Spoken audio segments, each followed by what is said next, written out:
دروازے کے پاس کھڑے ہو جاتے ہیں اور غور سے سننے لگتے ہیں کہ آخر یہ دو باتیں کیوں کر رہے ہیں،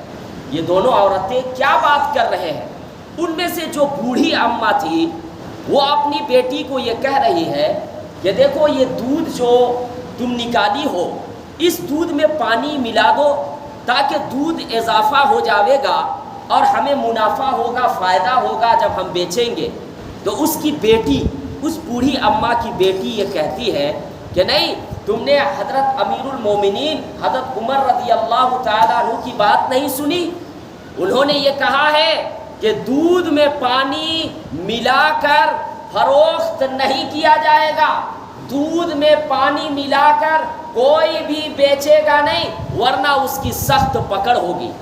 اب وہ بوڑھی اماں کہتی ہے کہ یہ تو رات کی تنہائی ہے اور رات کے وقت کون دیکھ رہا ہے، اس وقت تو کوئی موجود نہیں ہے، یہاں تک کہ حضرت عمر رضی اللہ تعالیٰ عنہ بھی موجود نہیں ہے۔ یہ کون کہہ رہی ہے؟ وہ بوڑھی اماں کہہ رہی ہے۔ لیکن اس بیٹی کا کتنا پیارا جواب، اور کیا ایمان اور کیا اللہ کا ڈر اور خوف کہ اس کی بیٹی عرض کرتی ہے کہ آپ یہ جو کہہ رہے ہیں کہ ٹھیک ہے حضرت عمر رضی اللہ تعالیٰ عنہ یہاں موجود نہیں ہے، کوئی انسان نہیں دیکھ رہا ہے، رات کی تنہائی ہے، لیکن امیر المومنین کا حاکم جو اللہ ہے وہ تو دیکھ رہا ہے۔ اگر ہم دودھ میں پانی ملا دیتے ہیں اور وہ پانی ملانے کے بعد ہم دودھ بیچیں گے، کوئی نہیں دیکھ رہا اس وقت، لیکن جو عمر رضی اللہ تعالیٰ عنہ ہے اس کا اللہ تو دیکھ رہا ہے، حاکموں کا حاکم تو دیکھ رہا ہے، میں اس کو کیسے جواب دے سکتی ہوں۔ حضرت عمر رضی اللہ تعالیٰ عنہ دروازے پر کھڑے ہو کر یہ سن رہے تھے، یہ جملہ، یہ الفاظ ان کو بہت پسند آیا حضرت عمر رضی اللہ تعالیٰ عنہ کو۔ اس کے بعد حضرت عمر رضی اللہ تعالیٰ عنہ چلے جاتے ہیں، دوسرے دن معلوم کرتے ہیں کہ وہ کس خاندان سے ہیں، اور وہ دونوں عورتوں کے بارے میں معلومات حاصل کرنے کے بعد پھر حضرت عمر رضی اللہ تعالیٰ عنہ اپنے بیٹے کے بارے میں نکاح کا پیغام بھیجتے ہیں۔ حضرت عبداللہ رضی اللہ تعالیٰ عنہ کے نکاح کا پیغام بھیجتے ہیں، اور پھر حضرت عبداللہ رضی اللہ تعالیٰ عنہ جو حضرت عمر رضی اللہ تعالیٰ عنہ کے بیٹے ہیں ان کے ساتھ اس لڑکی کا نکاح ہوتا ہے، اور پھر نکاح ہونے کے بعد پھر اسی خاندان سے حضرت عمر بن عبدالعزیز رحمت اللہ علیہ پیدا ہوتے ہیں۔ حضرت عمر بن عبدالعزیز رحمت اللہ علیہ کوئی معمولی بزرگ نہیں، بلکہ کتابوں میں لکھا ہوا ہے کہ 5ویں خلیفہ میں یہ شمار ہوتے ہیں۔ عدل و انصاف کے معاملہ میں 4 خلیفہ تو اصل ہے، حضرت ابو بکر صدیق رضی اللہ تعالیٰ عنہ، حضرت عمر رضی اللہ تعالیٰ عنہ، حضرت عثمان غنی رضی اللہ تعالیٰ عنہ، حضرت علی رضی اللہ تعالیٰ عنہ۔ یہ 4 خلفاء یہ صحابہ ہے، اور یہ تابعی میں سے ہے حضرت عمر بن عبدالعزیز رحمت اللہ علیہ، لیکن عدل و انصاف اور اللہ کی عبادت کرنے میں، تقوی میں بہت اعلیٰ تھے۔ کون؟ حضرت عمر بن عبدالعزیز رحمت اللہ علیہ، جو انہی کے خاندان سے اور اس نکاح کا نتیجہ تھا جو حضرت عمر رضی اللہ تعالیٰ عنہ نے اپنے بیٹے کے ساتھ اس لڑکی کا نکاح کروایا، صرف یہ دیکھ کر کہ یہ اللہ کا خوف کرتی ہے تنہائی میں بھی اور رات کی تاریکی میں بھی، اس کو دیکھ کر حضرت عمر رضی اللہ تعالیٰ عنہ اپنے بیٹے کا نکاح اس لڑکی کے ساتھ کرواتے ہیں، اور اس نکاح کا نتیجہ یہ ہوتا ہے کہ حضرت عمر بن عبدالعزیز رحمت اللہ علیہ پیدا ہوتے ہیں، جو اپنے خلافت میں ایک مثال پیش کر دیے تھے کہ کسی پر ظلم نہیں ہوتا تھا ان کی خلافت کے وقت۔ کن کے خلافت کے وقت؟ حضرت عمر بن عبدالعزیز کے خلافت کے وقت۔ ان کے خلافت میں ایک کتا بھی پیاسا تک نہیں مرا تھا، ایسی حکومت انہوں نے کی تھی۔ تو اصل کہنے کا مطلب کیا ہے کہ اللہ کا خوف ہر وقت ہونا چاہیے۔ جب اللہ کا ڈر اور اللہ کا خوف ہوگا تب آپ گناہوں سے رکیں گے۔ یہ دیکھیے جگہ جگہ جو پولیس ہوتی ہے، لوگوں کی نگرانی کرتی ہے، یہ کب تک کریں گے؟ دن کے اجالے میں دن کی روشنی میں انسانوں کے شہروں میں کچھ جگہوں پر متعین ہوتی ہے، لیکن ہر جگہ تو پولیس متعین نہیں ہوتی ہے۔ اسی طریقے سے آپ کے والدین ہیں، آپ کے والدین ہر وقت تو آپ کی نگرانی نہیں کریں گے، ہر وقت تو آپ کو نہیں دیکھیں گے کہ آپ کیا کر رہے ہیں، کیا پی رہے ہیں، کیا کہاں جا رہے ہیں، کہاں آپ کا اٹھنا بیٹھنا ہے، جن سے آپ کی ملاقات ہوتی ہے۔ لیکن ایک انسان صرف اللہ کے لیے، اللہ کے ڈر سے اگر گناہ سے رک جاتا ہے تو پھر وہ اللہ تبارک و تعالیٰ کو بہت زیادہ پسند ہے۔ مثال کے طور پر ایک آدمی تھا، وہ سفر کر رہا تھا، ٹرین کا سفر کر رہا تھا۔ اب ریزرویشن میں جو لوگ سفر کر چکے ہیں ان کو معلوم ہوتا ہے کہ ریزرویشن میں ایک سائڈ میں 3 سیٹیں ہوتی ہیں، 3 سیٹیں ہوتی ہیں یا نہیں، اوپر میں، پھر بیچ میں، پھر سب سے نیچے میں۔ اب دیکھیے کہ رات کا وقت ہوا، اب رات کے وقت سارے ٹرین میں جتنے بھی لوگ ہوتے ہیں وہ سب آرام کرتے ہیں، اور آرام کرنے کا وقت بھی ہے۔ اب ٹرین میں سب لوگ آرام کر رہے ہیں، میٹھی نیند میں سوئے ہوئے ہیں۔ ایک شخص اٹھتا ہے، ایک شخص اٹھتا ہے استنجا کرنے کے لیے، ٹوائلٹ میں جانے کے لیے۔ اب وہ ٹوائلٹ میں گیا، استنجا کر کے فارغ ہوا، اور اس کے بعد واپس آتا ہے تو وہ کیا دیکھتا ہے کہ بیچ والی سیٹ میں جو شخص سویا ہوا ہے اس کے جیب سے 2000 کا نوٹ نکلا ہوا ہے، 2000 کا نوٹ آدھا نکلا ہوا ہے۔ اب وہ شخص ٹرین میں سب طرف نظر دوڑاتا ہے، دیکھتا ہے یہاں تو سب سوئے ہوئے ہیں، پھر اوپر دیکھتا ہے، اوپر بھی شخص سویا ہوا ہے، بغل میں دیکھتا ہے یہاں بھی سب سویا ہوا ہے۔ اب وہ سوچتا ہے کہ چلو یہاں تو کوئی انسان نہیں دیکھ رہا ہے، یہ 2000 کا نوٹ میں نکال لیتا ہوں، یہ 2000 کا نوٹ میں نکال لیتا ہوں، میرا کام آ جائے گا، کھانے پینے کی چیزیں پوری ہو جائیں گی، اور بھی ضروریات پوری ہو جائیں گی۔ لیکن جیسے ہی وہ نوٹ نکالنے کے لیے ہاتھ بڑھاتا ہے کہ اوپر میں جو سیٹ میں سویا ہوا تھا اچانک وہ نیند سے بیدار ہوتا ہے، جاگتا ہے۔ اب اس کے وجہ سے، وہ ڈر کے وجہ سے جو ہے وہ ہاتھ کو کھینچ لیتا ہے اور بہانہ بناتا ہے اس شخص کے دیکھنے کی وجہ سے کہ نہیں، اس کا نوٹ نکلا ہوا تھا، میں اس کو اندر کر رہا تھا، میں اس کو اندر کر رہا تھا۔ اب یہاں پہ غور کیجئے کہ وہ ڈر رہا تھا وہ اس انسان سے، لیکن جس سے ڈرنے والی جو ذات ہے، جس سے ڈرنا چاہیے تھا، جو ہمارے دلوں کی بات کو جانتا ہے، جو تنہائی میں بھی ہم اگر گناہ کرتے ہیں، تنہائی میں بھی گناہ کر رہے ہیں تو اللہ ہمارا دیکھ رہا ہے۔ ایک ادنا سا انسان کے لیے ہم ڈر کے مارے اس 2000 روپیہ کے نوٹ کو نہیں لے رہے ہیں، لیکن جو اللہ ہمیں دیکھ رہا ہے اس اللہ سے ڈر کر اگر ہم اس نوٹ کو لینے سے رک جاتے تو اس میں ثواب بھی تھا، اور اللہ تبارک و تعالی ہمارے درجات کو بلند فرماتے۔ اور ایسے ہی شخص کے لیے میں فرمایا گیا وَلِمَنْ خَافَ مَقَامَ رَبِّهِ جَنَّتَانِ، کہ جو شخص اللہ کے سامنے کھڑے ہونے سے ڈرتا ہے اس کے لیے ایک جنت کی خوشخبری نہیں ہے، اس کے لیے 2 جنتوں کی خوشخبری ہے۔ ایک ادنا سا انسان کے سامنے ہم جو ہے ڈر رہے ہیں، لیکن اگر ہر مذاہب والا اپنے اللہ سے ڈرنے لگے، خدا کی قسم ملک کے اندر خون خرابہ نہیں ہوگا۔ ہم یہ ڈرتے ہیں کہ ہم جو ہے جا رہے ہیں اس شخص کو قتل کرنے کے لیے، اکیلا ہے وہ، پلاننگ کرتے ہیں، ہم اس کا نام و نشان ختم کر دیں گے، ہم اس کو قتل کر دیں گے، ہمیں کوئی نہیں دیکھے گا، ہم اس کو گولی مار دیں گے، پولیس ہمارے سامنے موجود نہیں ہے۔ لیکن جس وقت اگر دل کے اندر یہ بات پیدا ہو گئی کہ تم قتل کرنے کے لیے بے قصور کو جا رہے ہو لیکن کوئی نہیں اگر دیکھ سکے گا، تم ریوالور سے گولی چلا کر بھاگ جاؤ گے، لیکن تمہارا اللہ کہاں گیا؟ تم اللہ کے سامنے کھڑا ہوگا، اس وقت تمہیں جواب دینا ہوگا۔ اسی کے بارے میں قرآن میں فرمایا گیا وَأَمَّا مَنْ خَافَ مَقَامَ رَبِّهِ وَنَهَى النَّفْسَ عَنِ الْهَوَىٰ، کہ جو شخص اللہ تبارک و تعالیٰ کے سامنے کھڑا ہونے سے ڈرا اور اپنی خواہش کو، اپنے نفسانی خواہش کو وہ رک جاتا ہے گناہ کرنے سے، تو وہ شخص کے لیے جنت کی بشارت ہے۔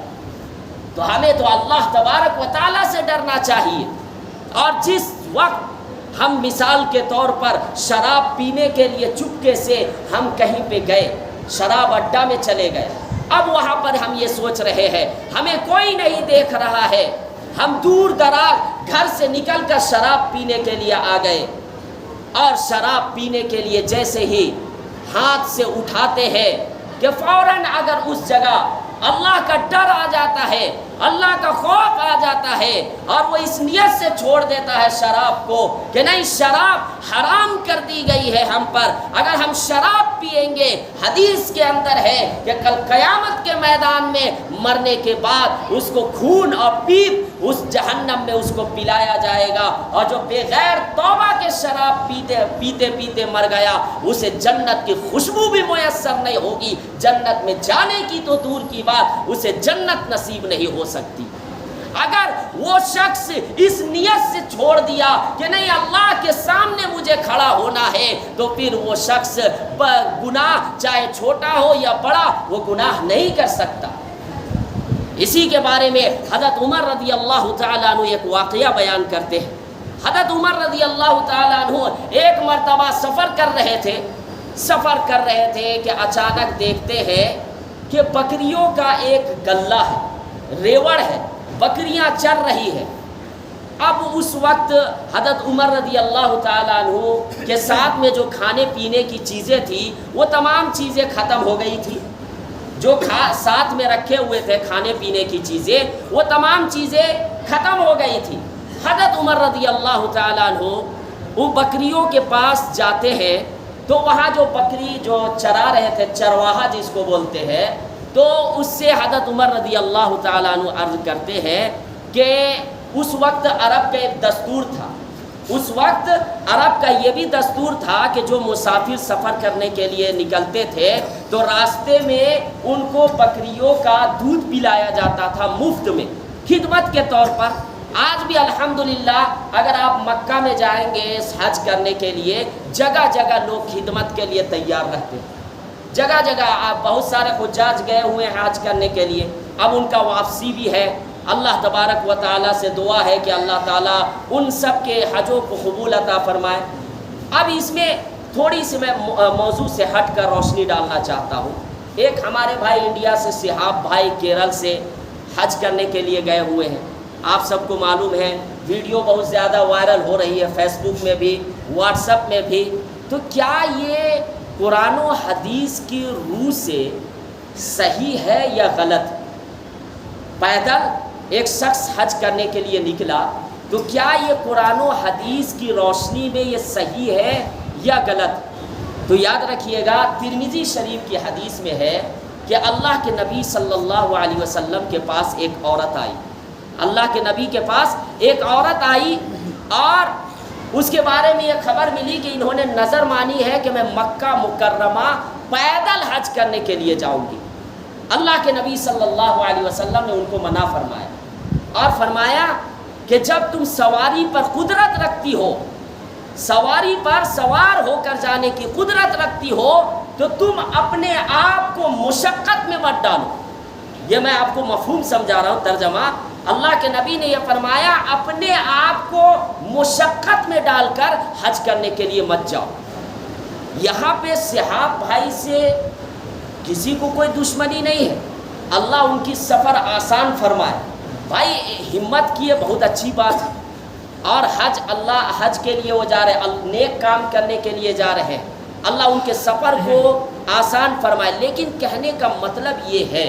کہ اللہ کے نبی صلی اللہ علیہ وسلم نے اس طرح تعلیم نہیں دی۔ جب اللہ کے نبی نے یہ فرمایا کہ ایک شخص کے پاس جو غریب آدمی ہے اس پر حج فرض نہیں ہے، اس کو تو حج نہیں کرنا ہے، اسی طریقے سے یہ بھی فرمایا کہ اگر ایک انسان ہے اس کے پاس مال ہے لیکن پھر بھی وہاں تک جانے کی طاقت نہیں ہے، قدرت نہیں ہے جسمانی اعتبار سے، تب بھی اس شخص کو حج کرنا نہیں ہے۔ وہ کیا کرے، دوسرے کو حج بدل میں بھیج دے، دوسرا کو حج کرائے، لیکن اس کو جانا نہیں ہے۔ تو اب دیکھیے کہ اگر وہ شخص حج کرنے کے لیے جا رہا ہے، اللہ نہ کرے ہماری دعا بھی ہو کہ ایسا نہ ہو، لیکن خدا نہ خواستہ اگر کچھ ہو گیا تو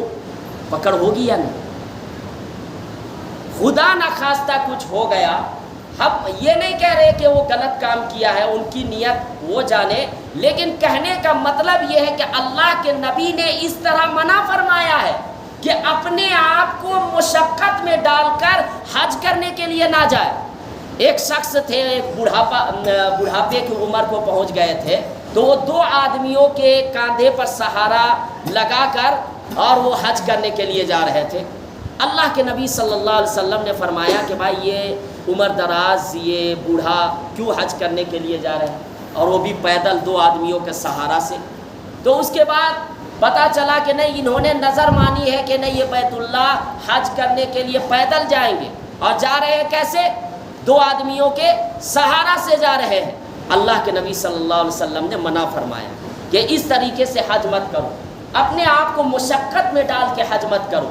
تو کہنے کا مطلب یہ، حج بہت بڑی عبادت ہے، لیکن اس جو شریعت کے دائرہ ہے، اس دائرے سے ہمیں آگے نہیں بڑھنا ہے، اس حدود سے ہمیں آگے نہیں بڑھنا ہے۔ جو اللہ اور اللہ کے نبی کی جو تعلیمات ہیں، اس تعلیمات پر ہمیں عمل کرنا ہے۔ ہم حج کے خلاف نہیں، صحاب بھائی کے بھی خلاف نہیں، لیکن اپنے آپ کو مشقت میں ڈال کے حج اگر کوئی کر رہا ہے، اس کے خلاف ہے، کیونکہ یہ اللہ کے نبی کی تعلیم نہیں ہے۔ تو میں عرض کر رہا تھا کہ جو اللہ کا خوف کرتا ہے تو وہ گناہ چاہے چھوٹا ہو یا بڑا ہو اس سے رک جاتا ہے۔ حضرت عمر رضی اللہ تعالیٰ عنہ جب سفر کر رہے تھے تو اچانک اس جگہ رکتے ہیں، بکریوں کا ریوڑ تھا، گلہ تھا، ایک آدمی بکریاں چرا رہا تھا، چرواہا۔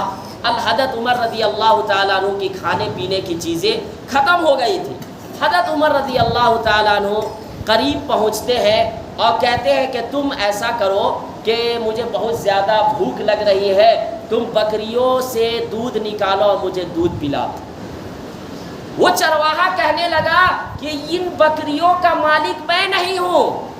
ان بکریوں کی خدمت میرے سپرد ہے، میرا کام ان بکریوں کو چرانا ہے، ان بکریوں کی خدمت کرنی ہے، لیکن ان بکریوں کا مالک میں نہیں ہوں۔ اب حضرت عمر رضی اللہ تعالیٰ عنہ کو یہ جواب بہت پسند آیا، یہ جواب بہت پسند آیا۔ پھر حضرت عمر رضی اللہ تعالیٰ عنہ کا امتحان لینے لگے کہ اچھا ایسا کرو، یہاں کوئی موجود نہیں ہے، صرف ہم ہیں اور تم ہیں، ایک کام کرو کہ تم ایک بکری مجھ سے بیچ دو، ایک بکری مجھ سے بیچ دو، جتنی قیمت ہوگی میں تمہیں دے دوں گا۔ تو اس سے میرا فائدہ یہ ہوگا کہ جہاں مجھے بھوک لگے گی، دودھ کی ضرورت ہوگی، میں دودھ پی لوں گا نکال کے بکری کی، اور تمہاری ضرورت یہ ہو جائے گی کہ تمہیں پیسہ مل جائے گا، اور تم جانا اپنے مالک کے پاس اور جا کر یہ کہنا کہ میں بکریاں چرا رہا تھا، بھیڑیا آ کر بکریاں کھا گیا۔ اس وقت بھیڑیا بہت زیادہ آتے تھے، تو جب تم اپنے مالک کو یہ جا کر کہو گے تو وہ مالک تمہاری بات بھی مان جائے گا، تمہارا بھی کام ہو جاوے گا، میرا بھی کام ہو جاوے گا۔ لیکن وہ شخص دیکھیے اللہ والا تھا،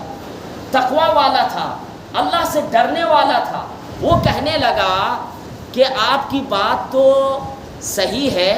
کہ آپ یہ جو کہہ رہے ہیں، وہ نہیں پہچان رہا کہ یہ حضرت عمر رضی اللہ تعالیٰ عنہ ہے۔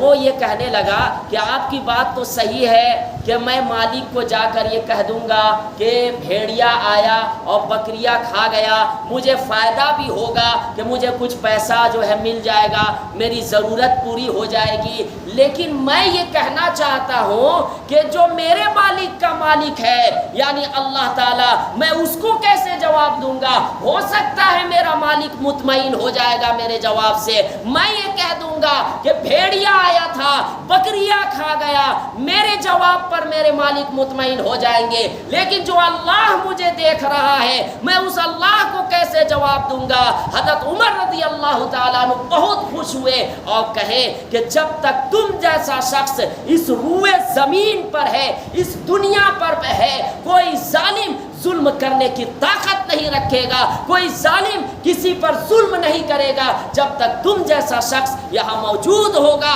خدا کی قسم ایسے شخص اب موجود نہیں ہے الا ماشاء اللہ، لیکن میں گارنٹی کے ساتھ کہنا چاہتا ہوں کہ 99% لوگ ظلم میں مبتلا ہے، غریبوں پر ظلم کر رہے ہیں، بے قصوروں کو ستا رہے ہیں، قتل و غارت کر رہے ہیں، گناہ پہ گناہ کر رہے ہیں، کیونکہ اللہ کا خوف نہیں ہے۔ وہ تقوی والے لوگ، وہ متقی لوگ، وہ صحابہ کرام کی زندگی، وہ اللہ سے ڈرنا، وہ اب ہمارے اندر سے نکل گیا ہے۔ اس وجہ سے دنیا کے اندر آج دیکھیے کہ قتل و غارت ہے، خون خرابہ ہے، بے قصور کو مار ڈالا جا رہا ہے، رشوت عام ہے، بے قصور کو جیل کے اندر بند کر دیا جا رہا ہے، عدل و انصاف ختم ہو چکا ہے، لڑکیوں کے ساتھ غلط سلوک کیا جا رہا ہے، بے پردگی عام ہو چکی ہے، لڑکیاں تو ذرہ برابر آج ڈرنے کو تیار نہیں ہے۔ آج افسوس کی بات یہ بھی ہے کہ میں یہ کہنا چاہتا ہوں،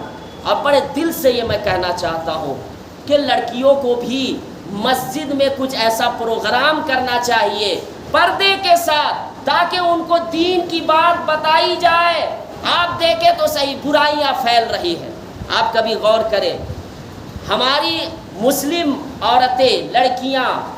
نہ جانے فیس بک میں، انسٹاگرام میں ناچ رہی ہے، بے پردگی کا معائنہ کر رہی ہے، پردے کے ساتھ بھی کر رہی ہے۔ میں یہ کہنا چاہتا ہوں، بازاروں میں وہ جا رہی ہے، وہ بازاروں میں گھوم رہی ہے، سڑکوں پر گھوم رہی ہے، وہاں بھی تو فتنہ ہے، وہاں بھی تو گناہ کا کام ہو رہا ہے۔ ہم کیوں ایسا نہ کریں کہ کوئی عالموں کو منتخب کر کے جو ہے پردے کے ساتھ، بے پردگی کے ساتھ نہیں، پردے کے ساتھ مسجدوں میں ہو یا گھروں میں ہو، ہر وقت دین کی بات بتائی جائے، ہفتہ میں ہو، مہینہ میں ہو، ایک وقت متعین کر کے ان کو قرآن و حدیث کی بات بتائے، ورنہ آنے والے دن میں اتنا خراب ماحول ہو جاوے گا کہ ہر چیز ہمارے ہاتھ سے نکل جاویں گے، اس وقت ہمیں افسوس کرنا ہوگا۔ اس لیے ان چیزوں پر ہمیں دھیان دینا چاہیے۔ اللہ تعالیٰ مجھے بھی اور تمام لوگوں کو کہنے سننے سے زیادہ عمل کرنے کی توفیق عطا فرمائے۔